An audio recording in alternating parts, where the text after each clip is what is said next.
मात्र त्याला भुजबळांनी खडाडून विरोध केलेला आहे। ना लोकसभेचं तिकीट दिलं, ना राज्यसभेवर पाठवलं आणि आता मंत्रिमंडळातूनही पत्ता कापल्यामुळं छगन भुजबळ आणि अजित पवार यांच्यामधील वाद आता शिगेला पोहोचला आहे।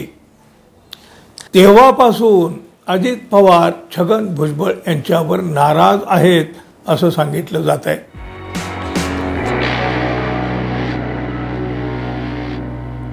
मित्रहो, नमस्कार। मंत्रिमंडळाचा विस्तार झाला आणि नेत्यांच्या नाराजीच्या लाटा उसळायला लागलेल्या। त्यात अजित पवार यांच्या पक्षातील ज्येष्ठ नेते छगन भुजबळ यांच्या नाराजीने तर वणवा पेटलेला आहे। अजित पवार यांच्यावर उघडपणे आणि अत्यंत तिखटपणे हल्ला चढवला जात आहे आता या छगन भुजबळ यांच्याकडून।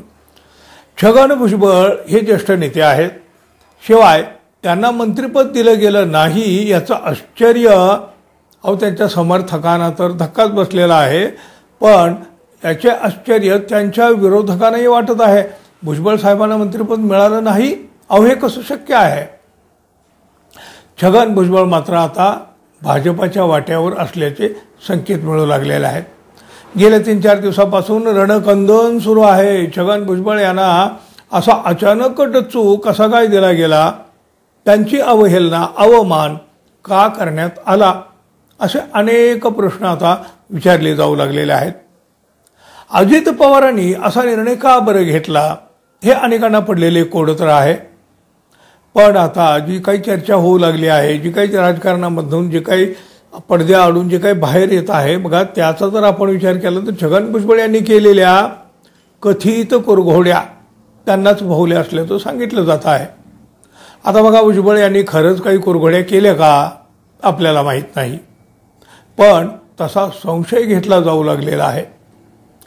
उपमुख्यमंत्री अजित पवार यांच्या पत्नी आणि राज्यसभा खासदार सुनेत्रा पवार यांचा लोकसभा निवडणुकीत म्हणजे बारामती मतदारसंघामध्ये झालेला जो पराभव आणि शरद पवार गटाचे निलेश लंके यांच्या अहमदनगर मतदारसंघातील विजय, यामागं राष्ट्रवादी काँग्रेसचे ज्येष्ठ नेते आणि माजी मंत्री छगन भुजबळ यांचा हात होता, अशा पद्धतीचं अजित पवार यांना दाट संशय आहे।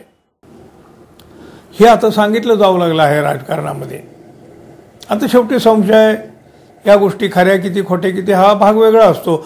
राज्यामध्ये बघा, ओबीसी मराठा वाद नको तेवढा वाढवण्यात भुजबळच कारणीभूत असल्याचं अजित पवार यांचं मत आहे।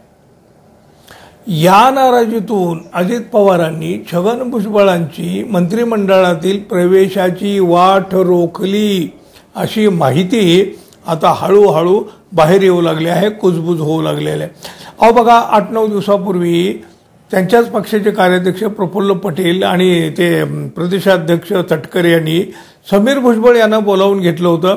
या भेटीत राष्ट्रवादीचे म्हणजे राज्यसभा खासदार नितीन पाटील यांचा राजीनामा घेऊन भुजबळांना त्यांच्या जागी राज्यसभेवर पाठवण्याचा निरोप देण्यात आला। विशेष म्हणजे छगन भुजबळ यांना किमान 6 महिने तरी मंत्रिमंडळात ठेवा आणि त्यानंतर राज्यसभेवर पाठवा असा सल्ला प्रफुल्ल पटेल यांनी अजित पवार यांना दिलेला होता, परंतु हा सल्ला अजित पवार यांनी ऐकला नाही। भुजबळांना राज्यसभेवर पाठवण्यावर अजित पवार ठाम होते, ठाम राहिले, मात्र त्याला भुजबळांनी खडाडून विरोध केलेला आहे। ना लोकसभेचं तिकीट दिलं, ना राज्यसभेवर पाठवलं आणि आता मंत्रिमंडळातूनही पत्ता कापल्यामुळं छगन भुजबळ आणि अजित पवार यांच्यामधील वाद आता शिगेला पोहोचला आहे। राष्ट्रवादी काँग्रेसमधील फुटीनंतर शरद पवारांचे एकेकाळचे विश्वासू साथीदार असलेल्या या छगन भुजबळ यांनी अजित पवार यांना साथ देत सर्वांनाच आश्चर्यचकित केलेलं होतं।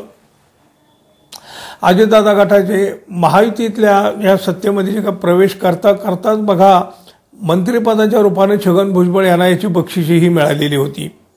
दरम्यान मंत्रिपद सांभाळता छगन भुजबळ यांनी मराठा आरक्षण वादावरून मराठा आंदोलनकर्ते मनोज जरांगे पाटील यांच्याशी 2 हात केले, त्यांना अंगावर घेतलं।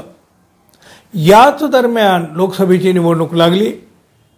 नाशिकमधून छगन भुजबळ यांचं नाव चर्चेत यायला लागलं, पण मराठा समाजाचा रोष आणि महायुतीच्या जागा वाटपाची गणितं लक्षात घेऊन अजित पवार यांनी भुजबळांना तिकीट देण्याचं टाळलं. याच दरम्यान शरद पवार आणि सुप्रिया सुळे यांच्याशी घनिष्ठ संबंध असलेल्या छगन भुजबळ यांनी पडद्यामागून हालचाली करीत विविध समाज घटकांची मोठ बांधत सुप्रिया सुळे यांच्या विजयात मदत केली असे आरोप देखील आता होऊ लागलेले आहेत. पराभवामुळे सुनेत्रा पवार यांच्यावर बारामतीतून पराभवाची नामुष्की ओढवलीच. याच प्रकारे अहमदनगरमध्येही निलेश लंके यांच्या विजयातही या छगन भुजबळ यांचा हातभार लागल्याची माहिती कुणीतरी निकटवर्तीयाकडून अजितदादा यांच्या कानावर गेली.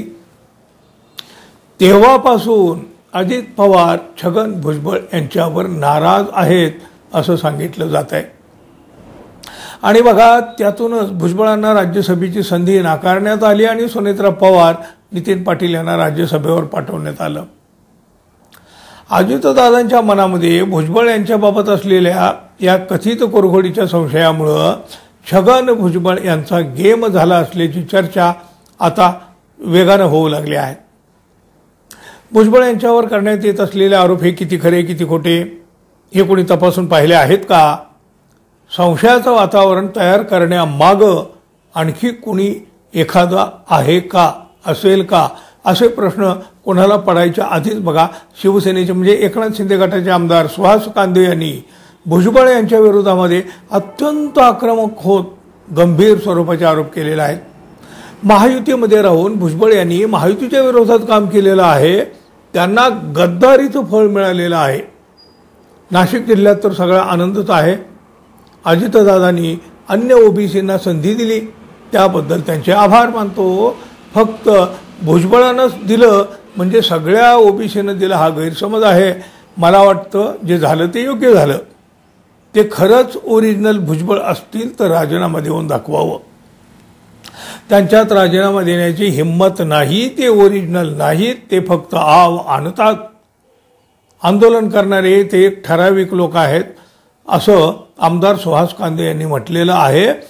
तेवढ्यामध्येच राष्ट्रवादीचे शहराध्यक्ष दीपक मानकर यांनीही भुजबळ आणि त्यांच्या कार्यकर्त्यांना खडे बोल सुनावलेले आहेत. छगन भुजबळ यांना जितकी संधी आतापर्यंत मिळाली तितकी संधी महाराष्ट्रातील कुठल्याही ओबीसी नेत्याला मिळालेली नाही. छगन भुजबळ यांना मोठं करण्याचं काम उपमुख्यमंत्री अजित पवार यांनी केलं आणि आता त्यांच्याच फोटोला चपला मारण्याचा प्रकार केला जात आहे. याची लाज वाटायला पाहिजे, लाज. याचे उत्तर संबंध महाराष्ट्रातून देऊ असा इशारा या मानकर यांनी दिलेला आहे. ओबीसीच्या नावावर दुकानदारी बंद करा. महाराष्ट्रात भुजबळ एकटेच ओबीसीचे नेते नाहीत असं देखील त्यांनी म्हटलेलं आहे. म्हणजे अजित पवार यांच्या पक्षानेही आता जवळपास भुजबळ यांना अंगावर घेण्याचं पक्क केलेलं दिसतंय. हा जो संघर्ष सुरू आहे हा संघर्ष सहजासहजी मिटणारा नाही हे आता जवळपास स्पष्ट होऊ लागलेलं आहे. छगन भुजबळ यांनी खरोखरच कुरघोड्या केल्या असतील का हो? त्याचे तर हे सगळे पडसाद उमटत नसतील का? तुम्हाला काय वाटतं जरूर सांगा. आणि हो, आपल्या चॅनलला अजून आपण सबस्क्राईब केलं नसेल तर कृपया सबस्क्राईब करावं ही अपेक्षा आहे. धन्यवाद. पुन्हा भेटू. तोपर्यंत नमस्कार.